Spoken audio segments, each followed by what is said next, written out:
Salam, selamat pagi ibu-ibu yang dikasihi Tuhan. Kita bersyukur hari ini di tengah-tengah kita ada pertolongan Tuhan sehingga kita dilayakkan untuk beribadah. Kita menyanyikan satu pujian dari nomor 97, Kami Berkumpul.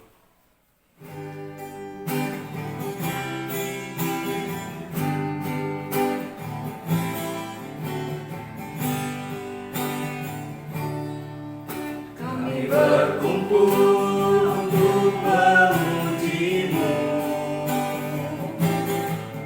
kami berkumpul untuk menyembah-Mu. Kehadiran-Mu itu yang kami perlu. Jamalah kami, urapilah kami. Bukalah Tuhan hati kami semua untuk mengerti seluruh sabda-Mu. Firman-Mu Tuhan menjawab segala tantangan. Firman-Mu dimuliakan. Kita angkat pujian ini sekali lagi dari awal. Kami berkumpul untuk memuji-Mu. Kami berkumpul untuk memuji-Mu. Kami berkumpul untuk menyembah-Mu.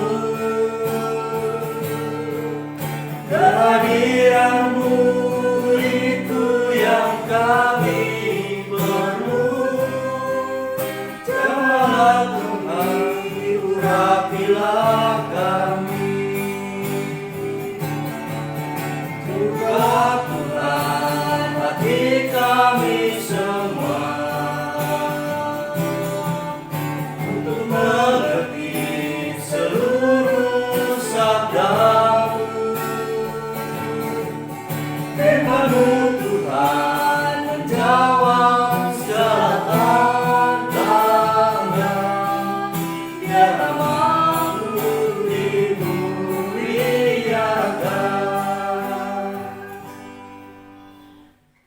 Kembali lagi kami, Tuhan, bersyukur di hadapan-Mu.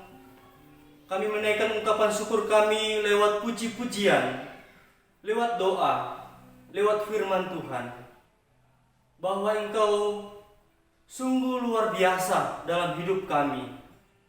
Beberapa minggu yang kami sudah lewati, itu semua karena pertolongan Tuhan, bukan karena kuat dan gagah kami. Tuhan, berkati kami yang beribadah di pastori maupun yang di rumah masing-masing ya Tuhan. Tuhan memberkati persekutuan ibu-ibu ini dari awal hingga pada akhirnya. Dalam nama Tuhan Yesus, kami sudah berdoa dan mengucap syukur. Amin. Kita akan bermazmur bagi Tuhan, namun sebelumnya itu kita menyanyikan nomor 99,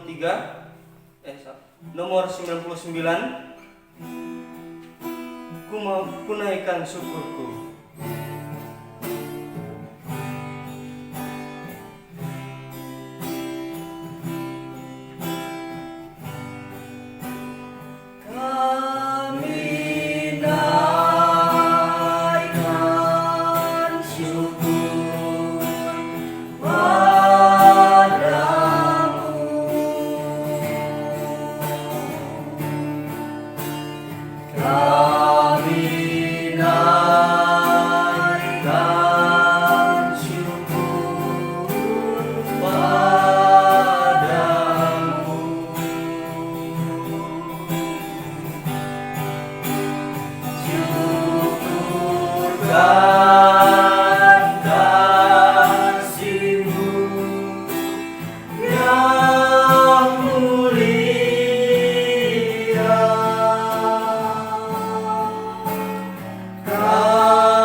Kita membuka Mazmur 22 ayat 10 sampai yang ke-11. Firman Tuhan berkata demikian, banyak kesakitan diderita orang fasik, tetapi orang percaya kepada Tuhan dikelilinginya dengan kasih setia. Bersukacitalah dalam Tuhan dan bersorak-sorak, hai orang-orang benar, bersorak-sorailah, hai orang-orang jujur. Kita akan mendengarkan firman Tuhan yang disampaikan oleh Ibu Pendeta. Namun sebelumnya itu kita mengangkat satu pujian nomor 93, Jiwaku Terbuka Untukmu Tuhan.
Mari kita berdoa.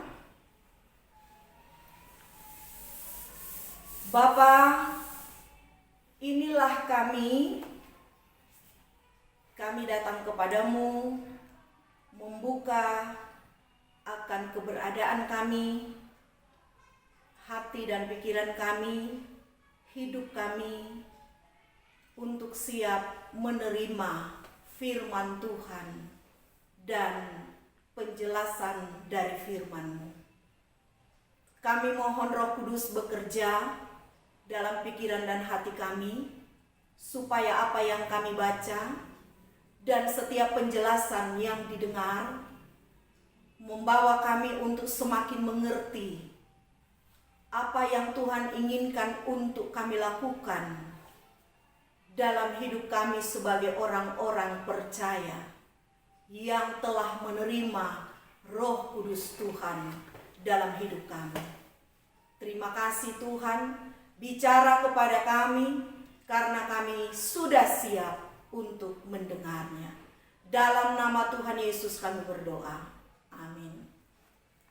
Salam, puji nama Tuhan. Ibu-ibu semua yang ada di rumah, baiklah kita akan membaca firman Tuhan dari Kisah Para Rasul pasal 2 ayat 36 sampai dengan ke 47. Kisah Rasul pasal 2 ayat 36 dan sampai ayat 47. Kita masih dalam suasana Pentakosta, di mana pada hari Minggu kemarin kita telah merayakan hari keturunan Roh Kudus, hari Pentakosta, di mana Roh Kudus dicurahkan kepada setiap orang, dan itu sudah terjadi 2000 tahun yang lalu. Dan pada hari Minggu kita merayakannya untuk mengingatkan kita kembali bahwa telah terjadi peristiwa yang besar sesuai dengan janji Tuhan Yesus Kristus kepada para murid dan kepada orang percaya, bahwa pada waktu Tuhan Yesus naik ke surga, Tuhan Yesus akan memberikan Roh Kudus sebagai penolong kepada setiap orang percaya. Mari kita membaca ayat 36 Kisah Rasul 2 sampai ayat 47. Jadi seluruh kaum Israel harus tahu dengan pasti bahwa Allah telah membuat Yesus yang kamu salibkan itu menjadi Tuhan dan Kristus. Ketika mereka mendengar hal itu, hati mereka sangat terharu. Lalu mereka bertanya kepada Petrus dan rasul-rasul yang lain, "Apakah yang harus kami perbuat, saudara-saudara?" Jawab Petrus kepada mereka, "Bertobatlah dan hendaklah kamu masing-masing memberi dirimu dibaptis dalam nama Yesus Kristus untuk pengampunan dosamu, maka kamu akan menerima karunia Roh Kudus. Sebab bagi kamulah janji itu, dan bagi anak-anakmu, dan bagi orang yang masih jauh, yaitu sebanyak yang akan dipanggil oleh Tuhan Allah kita." Dan dengan banyak perkataan lain lagi ia memberi suatu kesaksian yang sungguh-sungguh, dan ia mengecam dan menasihati mereka, katanya, "Berilah dirimu diselamatkan dari angkatan yang jahat ini." Ayat 41. Orang-orang yang menerima perkataannya itu memberi diri dibaptis, dan pada hari itu jumlah mereka bertambah kira-kira 3.000 jiwa. Mereka bertekun dalam pengajaran rasul-rasul dan dalam persekutuan, dan mereka selalu berkumpul untuk memecahkan roti dan berdoa. Maka ketakutanlah mereka semua, sedang rasul-rasul itu mengadakan banyak mujizat dan tanda. Dan semua orang yang telah menjadi percaya tetap bersatu, dan segala kepunyaan mereka adalah kepunyaan bersama. dan selalu ada dari mereka yang menjual harta miliknya lalu membagi-bagikannya kepada semua orang sesuai dengan keperluan masing-masing. Dengan bertekun dan dengan sehati mereka berkumpul tiap-tiap hari dalam bait Allah. Mereka memecahkan roti di rumah masing-masing secara bergilir dan makan bersama-sama dengan gembira dan dengan tulus hati, sambil memuji Allah, dan mereka disukai oleh semua orang. Dan tiap-tiap hari Tuhan menambah jumlah mereka dengan orang yang diselamatkan. Puji nama Tuhan. Hari ini dalam persekutuan wanita Gereja Kristen Injili Indonesia Jemaat Bandung khususnya, kita akan belajar firman Tuhan ini di bawah satu tema cara hidup orang percaya. Tapi bukan cara hidup orang percaya dalam konteks sekarang.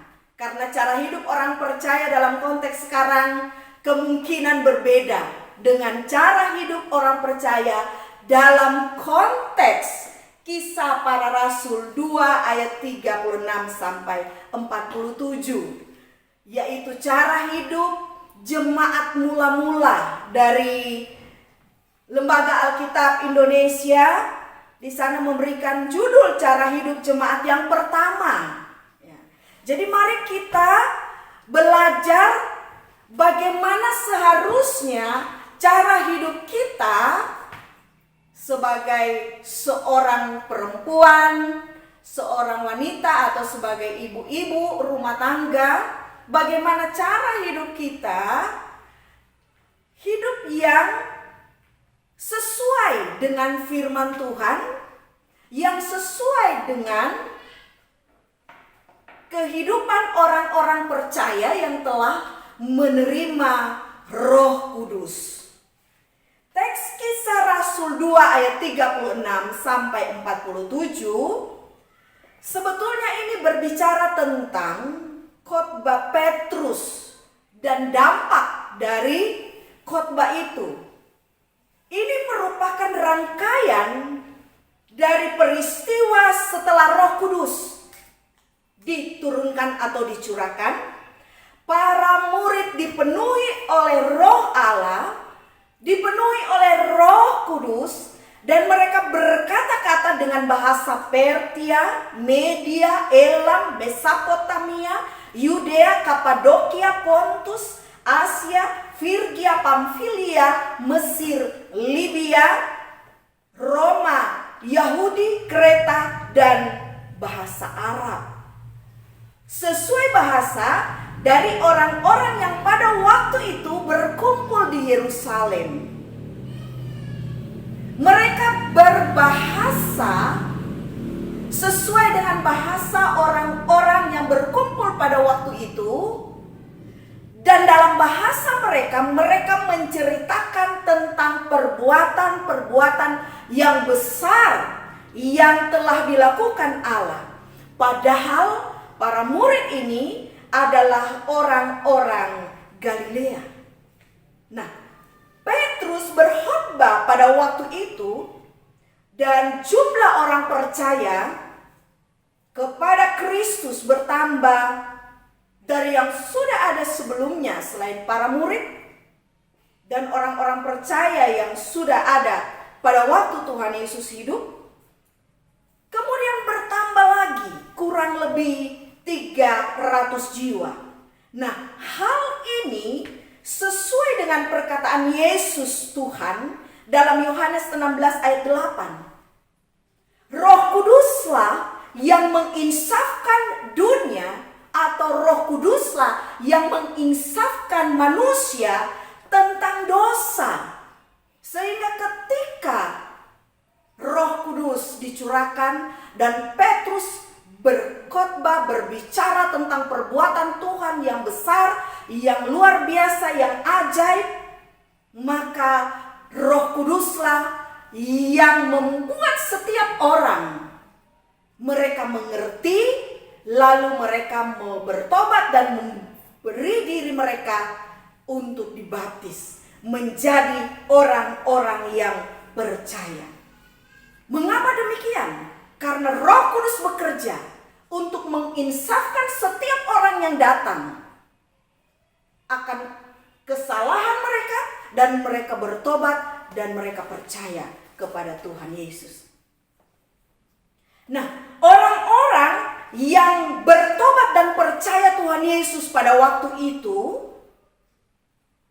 mengalami perubahan hidup yang sangat luar biasa dan cara hidup yang sangat menyolok. Perubahan hidup yang tadinya mereka adalah orang-orang yang tidak percaya kepada Yesus Kristus akibat pekerjaan atau perbuatan Roh Kudus. Mereka percaya kepada Yesus, dan kepercayaan mereka kepada Yesus mengubahkan kehidupan mereka, tetapi juga cara hidup mereka. Jadi, perhatikan baik-baik firman Tuhan yang sudah kita baca.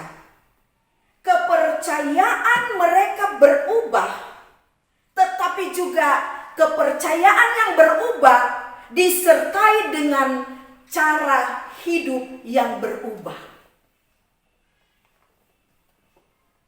Ini mungkin sangat langka ditemukan pada zaman sekarang. Banyak orang-orang yang mengaku dirinya percaya kepada Yesus Kristus, tapi tanpa perubahan hidup. Tanpa perubahan atau cara hidup sama saja seperti orang yang di luar Tuhan.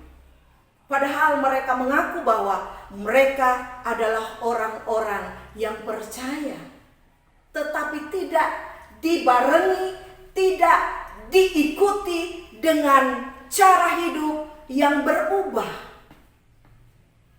Sama saja hidup mereka sebelum percaya dan hidup mereka setelah mereka mengaku bahwa mereka percaya kepada Tuhan Yesus. Tetapi berbeda dengan kehidupan atau peristiwa yang terjadi dalam Kisah Para Rasul 2 ayat 36 sampai 47. Mereka menyatakan diri, mereka percaya kepada Yesus, mereka bertobat, mereka memberi diri mereka dibaptis, dan disertai dengan cara-cara hidup yang berubah. Pertanyaannya, bagaimana cara hidup orang percaya pada waktu itu? Bagaimana perubahan cara hidup orang-orang percaya pada waktu itu? Yang pertama, firman Tuhan sudah melaporkan di dalam ayat 42, ayat 46 bagian B. Cara hidup mereka adalah hidup bertekun dalam pengajaran dan persekutuan. Istilah bertekun atau proskarterountes yang diterjemahkan dalam bahasa Inggrisnya adhere to atau mematuhi, dan ada satu lagi arti dari proskarterountes yaitu bertahan. Persis ini bertahan. Jadi mematuhi dan bertahan. Apa yang dipatuhi? Yaitu ajaran-ajaran yang mereka terima dari para rasul-rasul Kristus. Jadi mereka tidak hanya mendengar ajaran itu. Jadi istilah bertekun dalam pengajaran para rasul dan dalam persekutuan tidak hanya mendengar, datang dan tekun mereka mendengar, tidak, tetapi mereka mematuhi apa yang dikatakan, itu yang mereka lakukan. Apa yang diajarkan, itu yang mereka lakukan. Dan di sana dikatakan mereka bertahan. Mereka bertahan dalam pengajaran para rasul dan juga dalam persekutuan. Mengapa mereka bertahan? Karena banyak pengajaran yang datang selain pengajaran para rasul, ajaran-ajaran sesat. Bahkan banyak godaan yang membuat mereka tidak bertahan dengan pengajaran itu. Banyak hal yang bisa membuat mereka tidak bertahan dalam persekutuan dengan orang-orang percaya. Dan itu tidak hanya terjadi pada waktu itu. Saya pikir begitu banyak sekarang anak-anak Tuhan, orang-orang percaya tidak lagi bisa mematuhi apa yang sudah diajarkan oleh firman Allah. Apa yang sudah diajarkan oleh para rasul. Jadi bertekun dalam pengajaran para rasul dan persekutuan secara aktif adalah mematuhi pengajaran yang diajarkan. Kalau mematuhi berarti melakukan. Apa itu patuh? Patuh, mematuhi. Mematuhi dari kata patuh, yang artinya melakukan segala sesuatu yang sudah diajarkan. Nah, ibu-ibu sekalian, sekarang tidak ada lagi nabi. Sekarang tidak ada lagi rasul. Namun fungsi daripada nabi, fungsi daripada rasul diemban oleh setiap pastor, oleh setiap pendeta, oleh setiap pelayan Tuhan, dan lainnya. Jadi ajaran yang disampaikan tentu harus dari dalam Alkitab. Ajaran Alkitab, ajaran firman Tuhan, bukan ajaran diri sendiri. Atau ajaran konteks di mana seorang hamba Tuhan, seorang pendeta, seorang pastor itu hidup di situ. Atau ajaran dari pengalaman hidup yang sekarang sedang marak berkembang di setiap gereja. Mengajarkan pengalaman hidup sendiri dengan Tuhan kepada setiap orang. Bukan demikian. Tetapi ajaran itu harus didasarkan kepada firman Tuhan, didasarkan kepada Alkitab. Apa yang Alkitab ajarkan, itu yang harus disampaikan kepada umat Tuhan. Apakah itu ajaran yang enak di telinga, senang diterima, ataupun tidak enak di telinga, atau tidak suka diterima?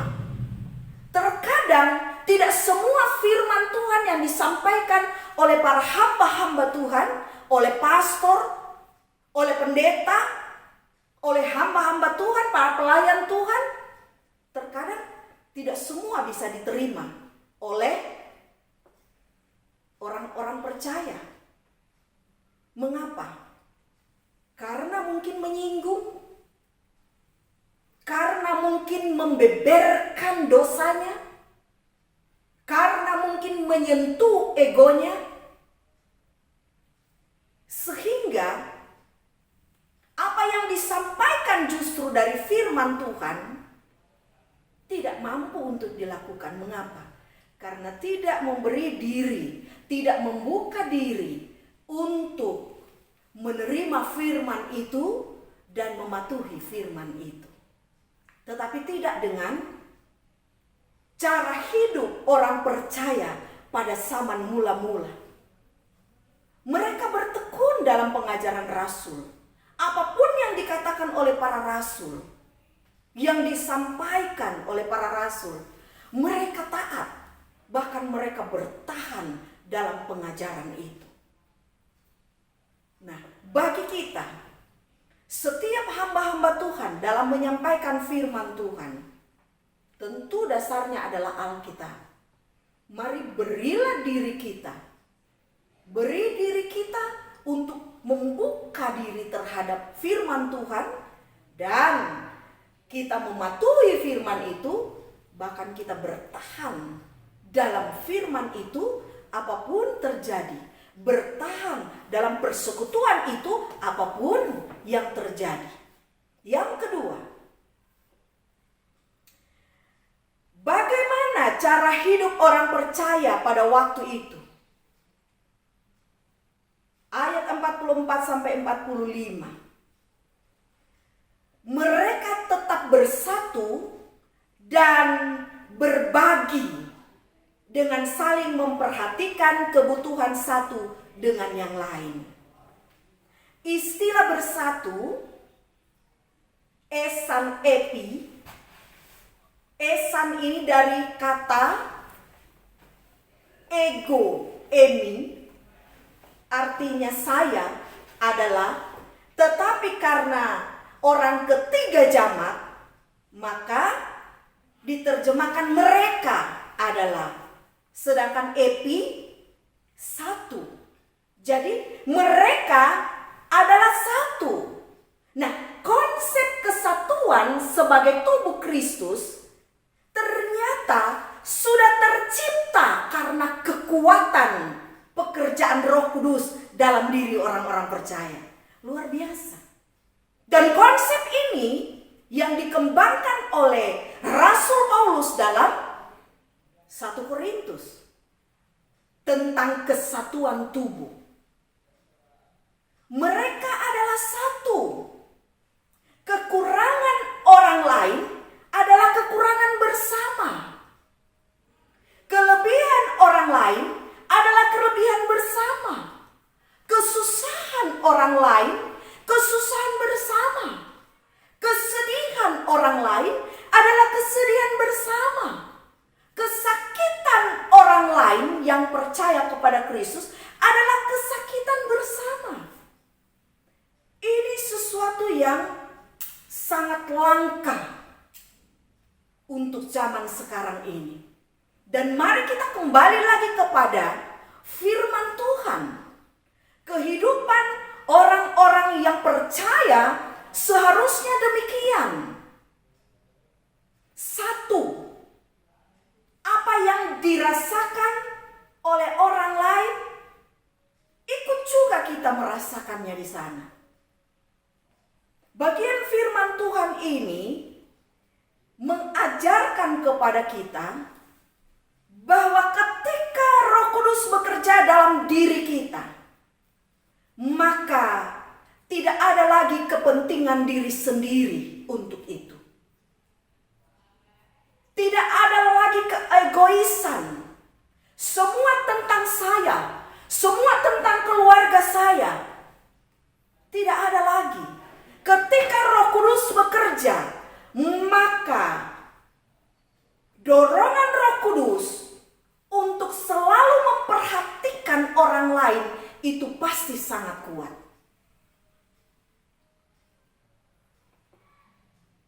Yang ketiga,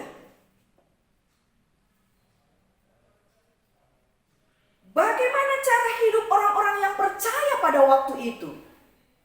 Ayat 47 dan 46 dan 47.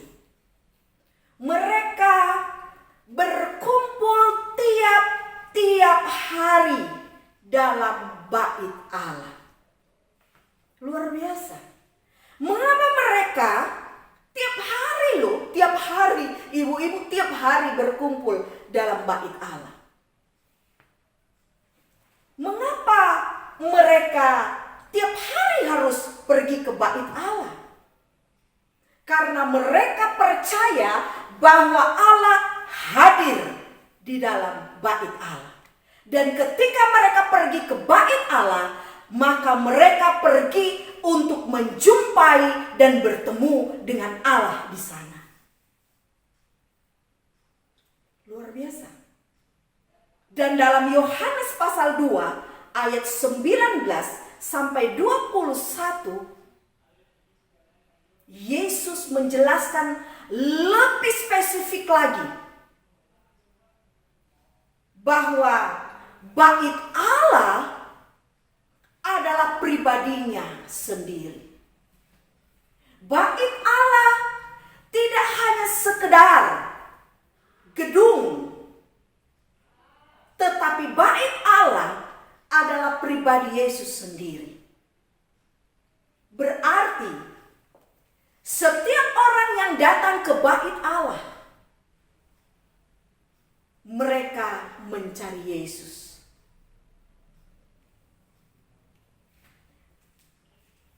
Yesus adalah Allah. Kalau kita membaca Yohanes pasal 2 ayat 19 sampai 21. Mereka berkumpul di bait Allah ataupun bersekutu di rumah secara rutin dan mereka bergiliran. Mereka melakukan itu untuk mencari Allah, mencari hadirat Tuhan. Mereka lakukan itu dengan gembira dan tulus hati. Firman Tuhan melaporkan di sana. Bukan dengan keterpaksaan. Bukan karena sesuatu hal yang lain. Bukan karena motivasi-motivasi untuk menguntungkan diri sendiri. Tidak. Tetapi mereka datang ke bait Allah. Mereka bersekutu dengan satu tujuan, bahwa di sana mereka memuji Tuhan. Di sana mereka bisa bertemu dengan Tuhan. Ibu-ibu yang dikasihi Tuhan Yesus, sekarang kita tidak lagi beribadah dalam bait Allah. Sekarang kita tidak bersekutu dalam kebersamaan satu dengan yang lain. Namun di dalam ibadah, di dalam persekutuan, yang paling utama yang kita cari adalah Yesus. Nah, ini perlu kita tahu. Yesus tidak dapat dibatasi oleh ruang dan juga tidak dapat dibatasi oleh waktu. Sangat disayangkan bagi kita semua jika kita hanya mau beribadah dan bersekutu jika di gereja atau di tempat-tempat tertentu saja. Nah, tentu ini adalah konsep yang salah. Mengapa? Karena berjumpa dan bertemu Tuhan Yesus, memuji dan memuliakan Tuhan Yesus, tidaklah dibatasi oleh sekat-sekat gedung atau waktu. Tidaklah dibatasi oleh ruang. Kita bisa menemui Yesus kapan saja. Kita bisa datang beribadah kepada Yesus di mana saja. Jadi, mari kita kembali lagi kepada cara hidup orang-orang yang sudah dipenuhi oleh Roh Kudus. Mereka mencari Allah. Hiduplah untuk setiap hari mencari Allah. Hiduplah untuk setiap hari bersekutu dengan Allah. Dan yang keempat, bagaimana cara hidup orang-orang yang percaya kepada Tuhan Yesus pada waktu itu, yang tentu akan menjadi panutan bagi kita sebagai orang percaya yang hidup pada zaman sekarang ini. Yang keempat, ayat 47, hidup yang menjadi berkat. Bagaimana hidup yang menjadi berkat yang dicatat oleh ayat 47? Tentu banyak firman Tuhan yang mengarahkan kita, menjelaskan kita cara hidup menjadi berkat. Tetapi mari sesuai dengan teks firman Tuhan yang kita baca, kita lihat dalam ayat 47. Bagaimana cara hidup yang menjadi berkat? Yang pertama, disukai semua orang. yang mengatakan seperti ini. Sekali lagi saya katakan, hidup yang menjadi berkat seperti apa? Disukai semua orang. Dan ini dilaporkan oleh firman Tuhan. Ada ungkapan yang mengatakan seperti ini. Kita tidak mungkin menyenangkan atau kita tidak mungkin menyukakan semua orang. Ketika kita mengungkapkan perkataan itu berarti sama saja kita telah melawan apa yang dikatakan oleh firman Allah. Karena firman Tuhan mengatakan bahwa jemaat pada mula-mula hidup mereka disukai oleh semua orang. Dan oleh hidup mereka, maka begitu banyak orang-orang yang melihat cara hidup mereka diselamatkan oleh Tuhan. Fakta firman Tuhan melaporkan bahwa kehidupan orang-orang percaya jemaat mula-mula disukai. Ini harus kita ingat benar-benar. Disukai oleh semua orang. Ini berarti jika ada dari keberadaan hidup kita yang tidak disukai oleh orang, berarti ada yang salah dengan kita. Namun kita biasanya membela diri. Mengapa?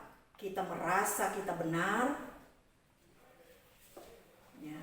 Kita merasa kita sudah bersikap benar.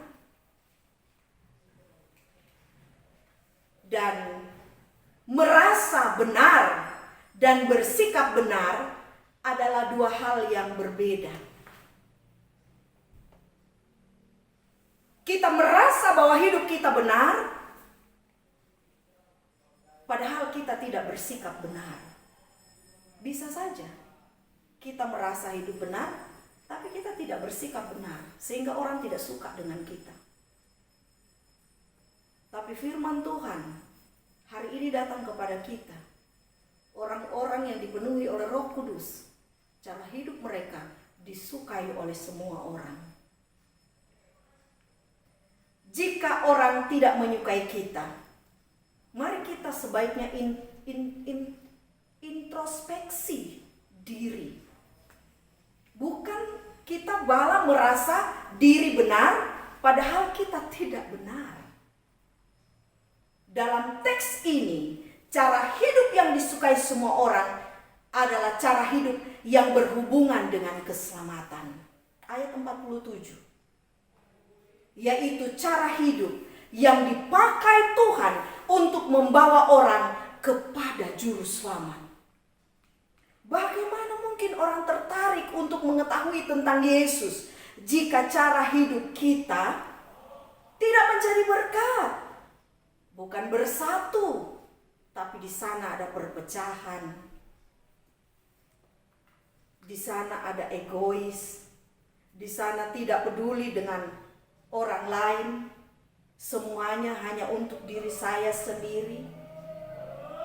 Mulutnya tidak digunakan untuk memuji Tuhan, tetapi memuji dan membesarkan diri sendiri. Hatinya penuh dengan kebencian, bukan ketulusan, seperti yang dilaporkan oleh firman Tuhan. Cara-cara hidup orang-orang percaya pada mula-mula, mereka begitu tulus. Bagaimana mungkin kita bisa disukai oleh semua orang kalau hidup kita selalu dalam permusuhan? Hidup dalam iri hati, hidup kita dalam kemunafikan. Tidak akan ada orang yang suka dengan hal seperti itu. Dan kita bukannya menjadi berkat, tetapi justru membawa orang untuk tidak mengenal Tuhan Yesus. Padahal Roh Kudus dicurahkan kepada kita. Kita menjadi percaya. Kita insaf untuk semua kesalahan kita. Kita melihat keberadaan diri kita sendiri. Hidup benar. Menjadi benar di hadapan Tuhan. Memiliki cara-cara hidup yang benar. Menjauhkan hal-hal yang tidak benar. Dan yang kedua, untuk menjadi berkat. adalah hidup yang membawa orang kepada keselamatan. Ibu-ibu semua, Allah sedang memakai cara hidup kita untuk membawa orang kepada pengenalan akan Tuhan. Kita hidup di tengah-tengah banyak orang. Kita tidak hidup sendiri. Kehidupan kita, cara hidup kita dilihat dan dinilai oleh begitu banyak orang. Dan Allah memakai cara hidup kita yang sudah dipenuhi oleh Roh Kudus ini untuk menjadi berkat bagi banyak orang. Dengan tujuan apa? Supaya orang lain bisa mengenal Kristus. Supaya orang lain diselamatkan oleh Kristus. Sebagian besar hidup kita adalah hidup berinteraksi dengan orang lain. Baik di rumah, di dalam pekerjaan, dalam pelayanan, atau dimanapun kita berada. Dan dimanapun kita berada, jadilah berkat. Mari kita berdoa.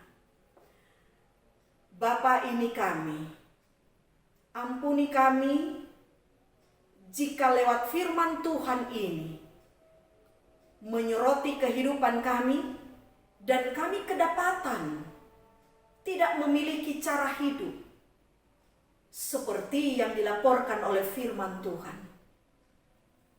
Ampuni kami Tuhan, dan biarkanlah Roh Kudus menuntun kami supaya kami memiliki cara hidup yang benar. Cara hidup sebagai orang-orang yang percaya, yang dipimpin oleh Roh Kudus Tuhan. Tolong kami supaya kami hidup bertekun dalam setiap pengajaran dari para hamba-hamba Tuhan. Tolong kami supaya kami tetap bersatu. Tolong kami supaya kami setiap hari mencari Tuhan. Supaya kami setiap hari punya kerinduan untuk memuji dan memuliakan Tuhan, mengagungkan Tuhan. Tidak hanya pada waktu kami masih dapat beribadah di gereja ataupun bersekutu bersama, tetapi dalam kondisi yang sekarang ini pun kami memohon, Tuhan, tolonglah kami supaya setiap hari, setiap saat kami mencari Tuhan. Tolong kami untuk supaya hidup kami menjadi berkat. Dan lewat hidup kami menjadi alat Tuhan untuk memperkenalkan Kristus kepada banyak orang. Terima kasih Tuhan. Terpujilah nama Tuhan.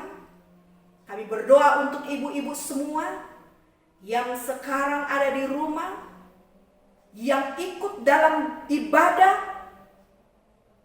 ini. Kiranya Tuhan memberkati mereka.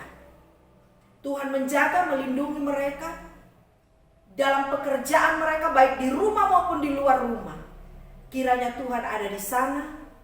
Dan Tuhan memproteksi diri mereka dengan cara Tuhan, sehingga dimanapun mereka berada, apapun yang mereka lakukan, apapun yang mereka kerjakan, semua dalam berkat Tuhan.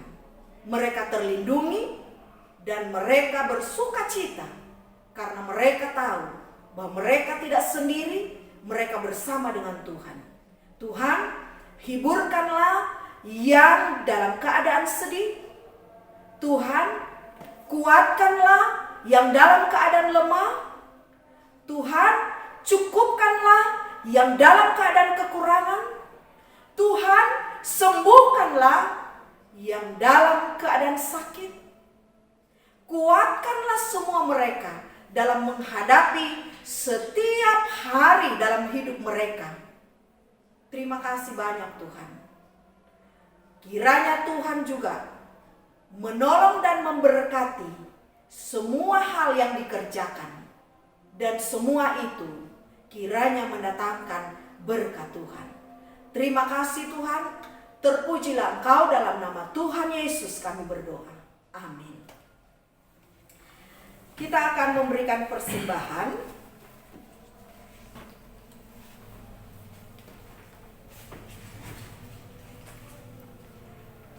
Sambil memberikan persembahan, kita akan menyanyikan pujian dari buku pujian kita nomor 92, Jangan Lelah Bekerja di Ladangnya Tuhan.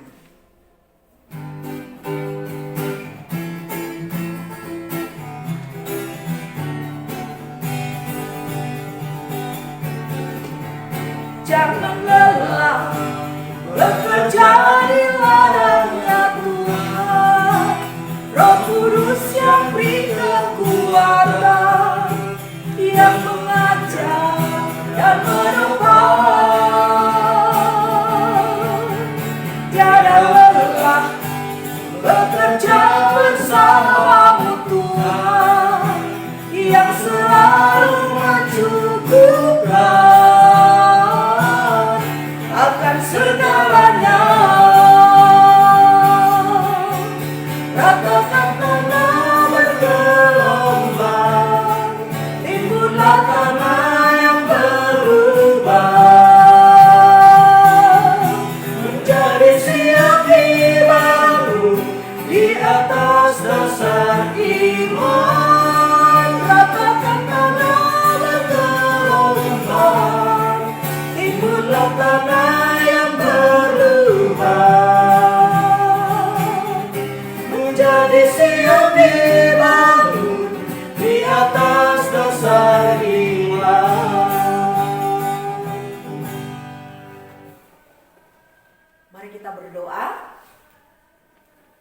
Bapa, di dalam nama Tuhan Yesus kami bersyukur karena Tuhan masih memberikan kesempatan kepada kami untuk kami boleh terlibat dalam pekerjaan Tuhan dengan memberikan persembahan yang tentunya semuanya itu berasal dari Tuhan. Kami tahu Tuhan bahwa apa yang kami beri tidak pernah terambil dari dalam kehidupan kami, dan kami memberinya dengan sukacita, dengan hati yang tulus, karena kami tahu bahwa Tuhan melihat dan Tuhan senang dengan pemberian kami.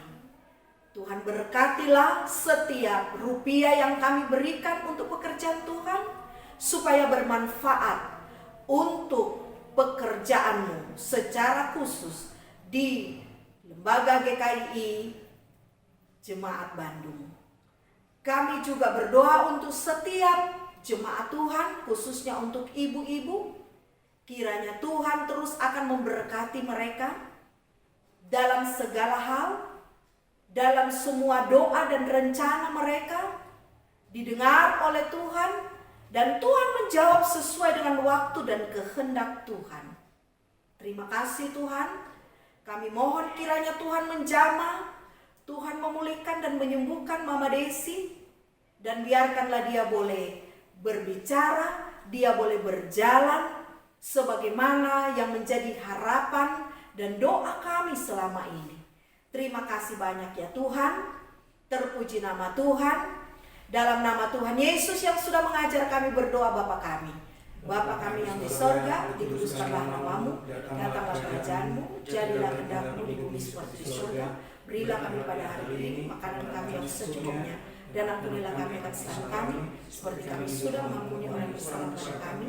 Dan jangan membawa kami ke dalam pencobaan, tapi lepaskanlah kami dari yang jahat, karena Kau punya kerajaan dan kuasa dan kemuliaan sampai selama-lamanya.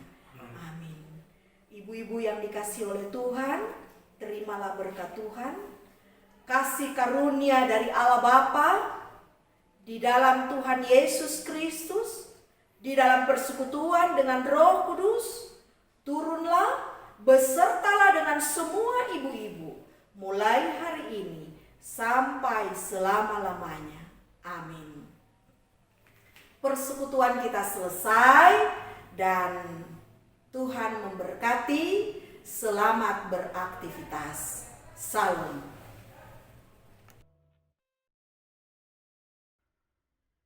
Hmm.